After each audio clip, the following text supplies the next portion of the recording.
Hey language lovers, it's Jessica with For the Love of Languages, and this week's language for the 52 Pickup Project is Korean.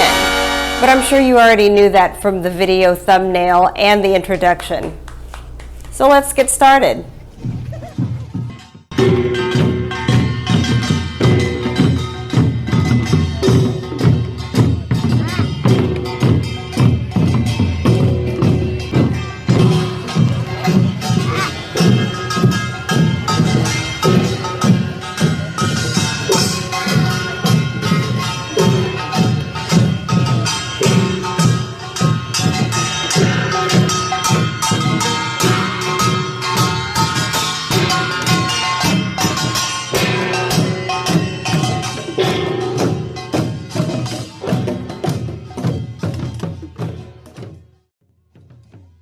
Korean uses the Hangul writing system, which is written from right to left. It is considered by linguists to be a language isolate, meaning it has not been shown that it has a genealogical or genetic relationship with other languages. Language isolates are, in effect, language families consisting of a single language. My first experience with Korean was learning a few of the consonants and vowels of the alphabet. There are several resources for this on YouTube, but I wanted a more personal approach in case I had some specific questions. So, you guessed it, I headed to italki to find a teacher. I found Song-hee, a community tutor who was very fun and energetic and was able to teach me quite a bit in the little time we had for a crash course. Besides the private lesson, I investigated various resources such as Duolingo, Memrise, Mango, and Mondly for Korean, and a few YouTube channels. That's only scratching the surface, though. In order to give you guys a more in-depth view of what it takes to get started in this unique and amazing language, I needed to find some people who had been at it longer than I have. Normally I chat with people online, but this time I have friends in great places, one of which is San Antonio, otherwise known as the Alamo City. I loaded up 2/3 of the Niños and we headed out for a weekend to talk to some fine folks at the Korean American Cultural Center of San Antonio, where we spoke to students Zaris and Michael about their learning experiences.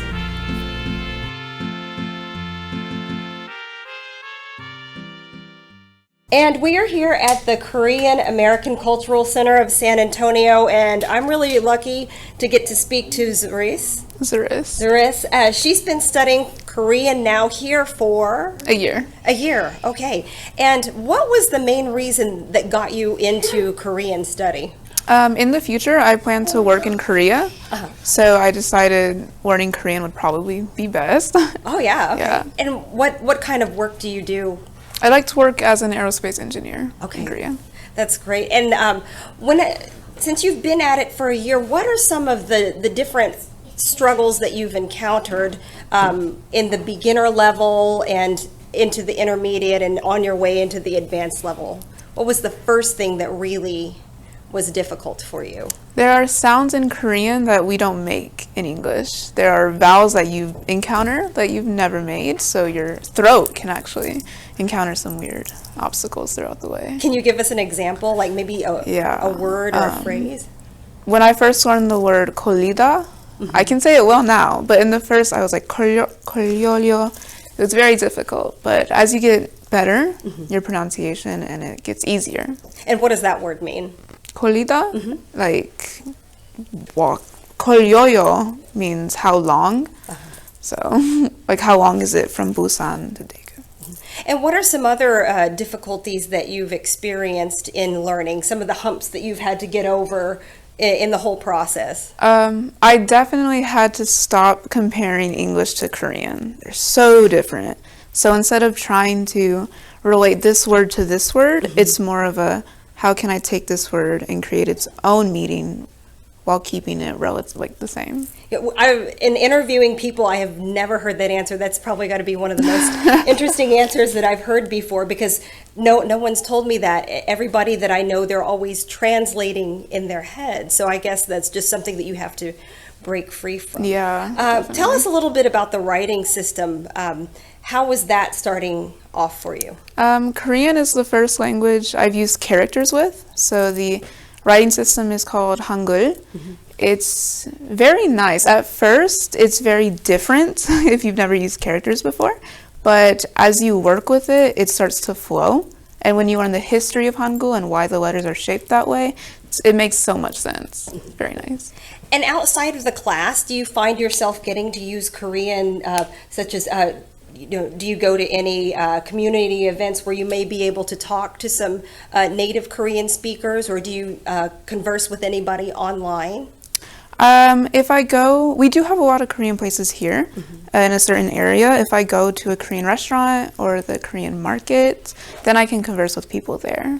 Yeah, there are some students at my school that do speak Korean. Obviously, we don't talk a lot because they're separate classes, but sometimes I can converse with them as well. Okay. And have you studied any other language besides Korean? Right now, I'm learning American Sign Language. Okay. Yeah. So would you say that is equally difficult, easier? How would you compare the two? Comparing the two, well, Korean is a verbal language, and in ASL, I don't use my voice at all. But I would say knowing Korean has actually helped me learn ASL. Just the process of learning about how you learn as well. Yeah, if I take ASL and I translate into Korean, then it's way easier because I've broken free from that whole let me translate from Korean to English and understand it. So now it's more connected. My final question, I think, is if you had a friend or ran into somebody and they said, well, I'm interested in Korean culture, I'm thinking about learning Korean, what would you tell them? What kind of advice would you give for getting started? I would say get comfortable with being uncomfortable. All right. That is some really sage advice for just about anything that you want to learn. Thank you so much for your time. I appreciate it. Yes. Okay. And now I'm here with my friend Michael Millar, who is studying Korean at the Korean American Cultural Center of San Antonio. And Michael, how long have you been at it? I've started spring of 18. I took level 1. Which was the first few units, took a refresher course in the summer, took time off in the fall, took level 1 again in the spring, and it was that time we did all the units, so it was a little overwhelming. I stepped back a little bit. I took an intro Hangul course to kind of get back into it before the summer, took level 1 in the summer, and now I'm taking level 2. Okay, and what made you decide to choose Korean? I had been studying Japanese a little bit. It's obviously a lot with the kanji, and Korean doesn't have the kanji, and so I found out about this great cultural center and I gave it a shot. Okay, and what have you enjoyed the most about studying Korean? I know you've studied a whole bunch of other different languages such as Italian, French, Portuguese. What else? Help me out here. A lot. Yeah, but I like the sound of it. That's usually how I get started with a language. I like a particular musical group, but I guess it's just taking advantage of the opportunity that there is a cultural center and they have these levels of the course and take you through. They have native speakers and a really good textbook that they've selected and very thorough instruction. So now, because we know each other, I know how much, in addition to either private classes or group classes, that you like to take the initiative and do a lot of work on your own. What kind of things do you do to help kind of propel your language studies, especially Korean? Korean has been focused on the book because the book and the workbook, because this time we are doing all 9 units of the book in 10 weeks. and so it's really doing our best to concentrate on the vocabulary, the workbook exercises, the exercises in the textbook.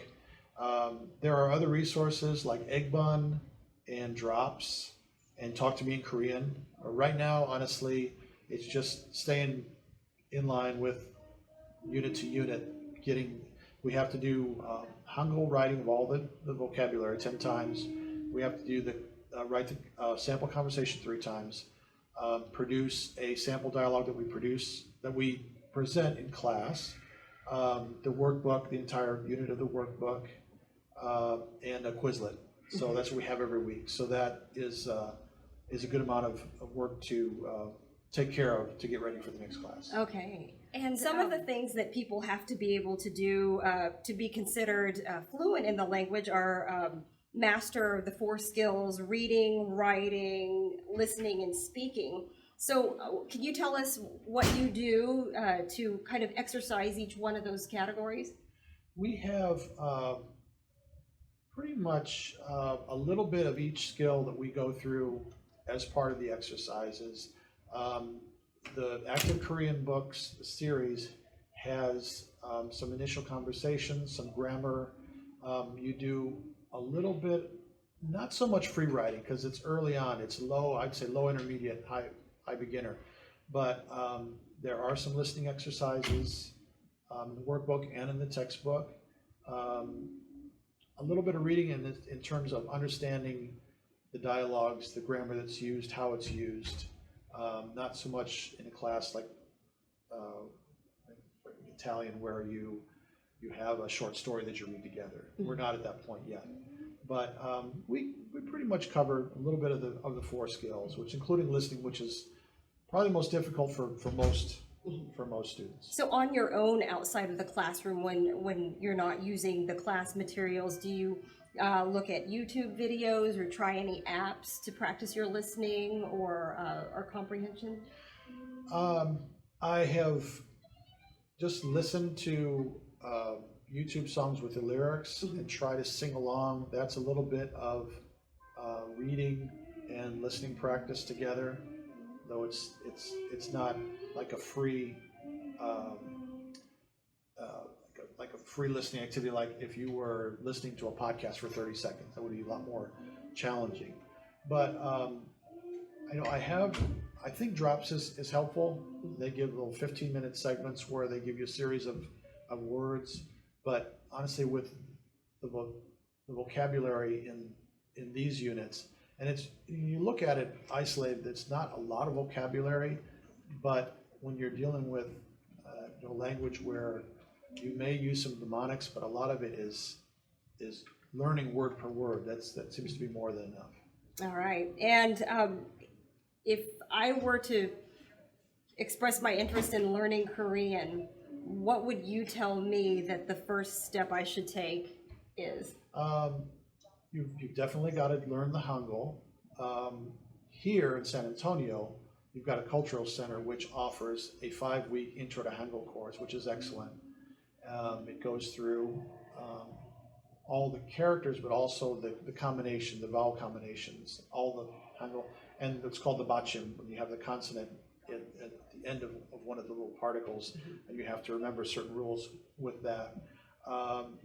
Taking classes here, and I think it's a challenge. It's not impossible to learn Hangul and then Korean itself all on your own, but I think the guidance of a native speaker and a solid text and workbook like we have are almost essential to me to introduce the grammar elements and so forth slowly and in a certain sequence, rather than, I guess you could talk to me in Korean and go through the workbooks and so forth.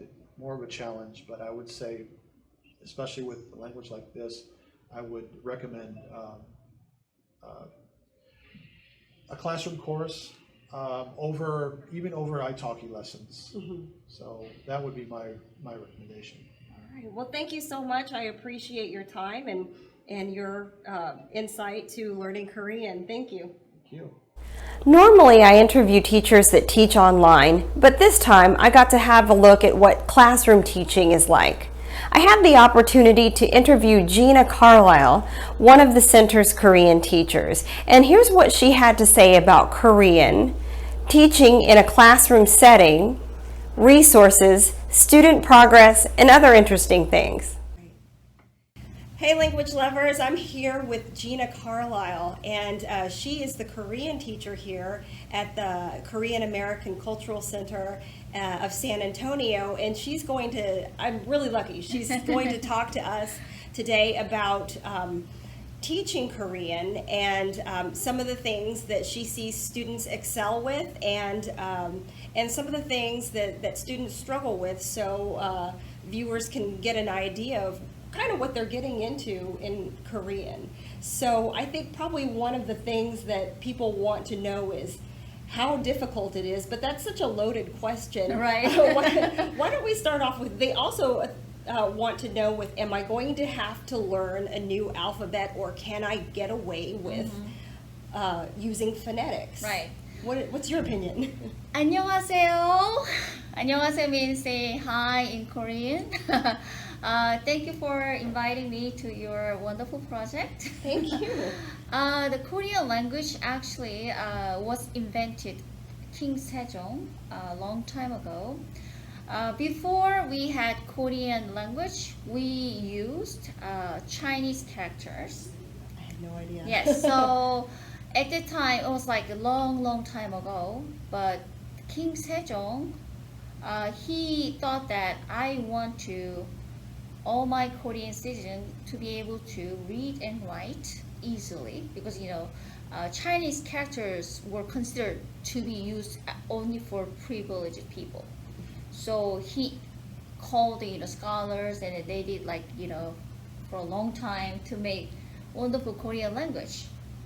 So thanks to him, actually Korean, when people see Korean languages, they were like, oh my god, this looks so difficult. How do you study that, right? When I see Arabic, I feel like the same way because I have zero idea. But actually when Korean alphabet is very easy to learn if you spend probably 3 or 5 hours with the teachers, I guess, you are going to be able to read without any problem. How many characters are there? We have a simple consonant and simple vowel, and double consonant and double vowel, and then we have a final consonant. Oh, okay. But actually, Korean alphabet is phonetically the most awarded the languages in the world. We've been awarded a lot phonetically, which means that it's really easy to learn. Once you learn, there's no exception. Like in English, especially the vowel, you have so many different variations. Like A sound can be ah, I, oh, right? Depending on how you can pronounce. But Korean language is like there's a black and white. This one is this sound. This one is this sound. That's it. So once you learn Korean alphabet, you will read it in 1 hour or 2 hours and 3 hours. Depending on the people. That sounds really encouraging. And one of the reasons why I'm asking these questions is because a lot of times when people go to study or native English speakers go to study a foreign language, they'll kind of use the Foreign Service Institute as a guide to know how difficult it's going to be. So languages such as Afrikaans, maybe Norwegian rank in like a level 1. I'm not sure what number 2 is, but maybe languages like Farsi and Turkish would rank in level 3 for difficulty, and languages such as Russian, Arabic, and Korean will be in the most difficult tier for the most hours of study required to gain fluency in the language. So could you kind of tell us what you see students struggle with at levels of beginning, intermediate, and advanced, and where you start to see the slightest bit of fluency take hold? Okay, so once the students are hit, the level of to be able to read Korean alphabet, and then I can teach them, very simple sentences. But the structure of the Korean sentences, we use a subject, and then object and verb. So which is really different from English, right? Yes. So, but once you know that, that's gonna be easy, right? And then I think the students are kind of struggling with grammar part because we are using lots of particles in Korean. So, but once you know the particles, okay, students to be able to construct your sentences. But however, I think the vocabulary thing, the things that we have lots of different kind of vocabulary that they cannot really understand it somehow when they really translated English into Korean language. Sometimes it doesn't make sense. So at that part, students are kind of stuck. But once they study to maybe watch more authentic Korean drama or movies and songs, and then they will get through that part. Yeah. Do you see students who are interested in culture such as K-pop and Korean movies and things like that excel faster when they put that kind of passively put that into their study? Oh yeah, method? sure, yeah. Thanks to K-pop and K-drama. I know a lot of people who Yeah, really like it has that. been really, really popular to learn Korean. They already know a few words and they know what that means. They can speak, they understand. So of course, if you never watch any Korean drama and then they don't know the culture, right? But if they know that, oh, that's what happened here and there. So I could see that, when students are really into K-pop or K-drama, they can, learn faster. Yeah. Yeah. And what do you love the most about the Korean language and teaching it? Well, actually, I majored English education, and then I got my TESOL, teaching English as a second language speakers, a master's degree. So I've been teaching English to ESL students over 25 years. So teaching English is actually my main profession. Okay. However, since I came to USA 8 years ago, I have got the chance to teach Korean from here. And like at first, since I have never taught Korean before when I was in Korea, so when I started to teach Korean, I was like, oh, I did not even know this grammar. So I had to really study with all my languages because when I speak, I never really think about my grammar stuff. I've been teaching Korean, in this center, and also I do lots of tutoring doing it online. So I have like maybe 12 students, online students. So I teach them. I meet them once 1 hour a week. But the students that you just interviewed, I tutor her for almost like a year, and then she studied like 2 hours a week, and now we can converse without any problem. Wow. The good thing is that I'm Korean, right? So I am super happy to share my own language and cultures, to the world. And whenever I see students are really into Korean culture and K-pop and K-drama, whatnot, and I am very excited, So sharing language and cultures are very rewarding job. I can imagine, especially Korea has got such a rich culture. I'm actually planning on attending a Korean festival Wow. next weekend, so I'm really excited to see what they have to show. I see. What kind of advice would you give to a student who is thinking about studying Korean? They have many things to choose from. Right. And Korean is kind of on the list. What would you say to direct them toward studying Korean? First of all, if you are interested in Korean language, I mean, thanks to YouTube.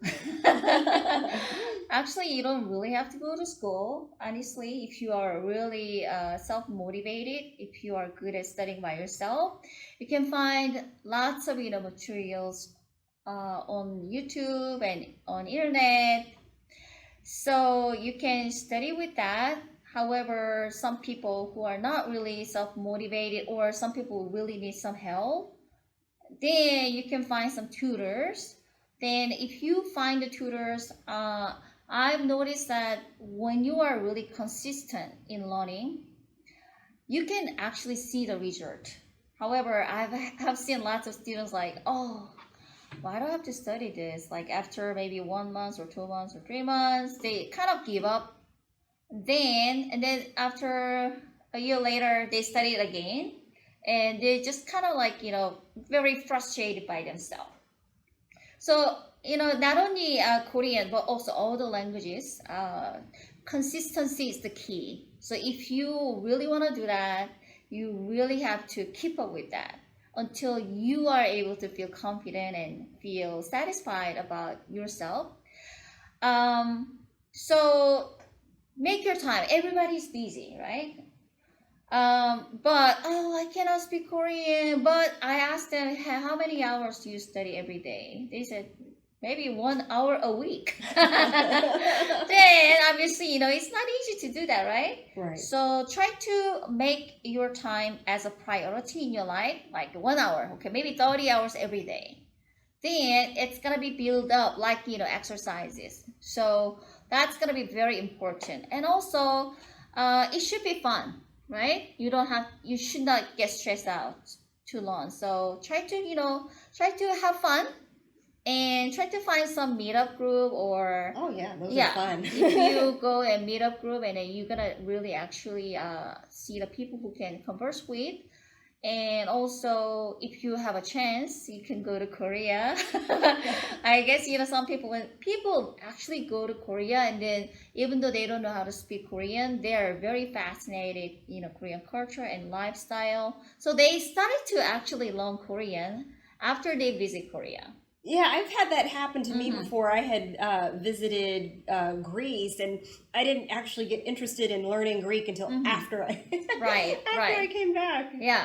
So, and then you need to be really exposed your life in Korean, emergent situations. Like you need to change your cell phone mode, language mode, your laptop, your computer, change everything in Korean.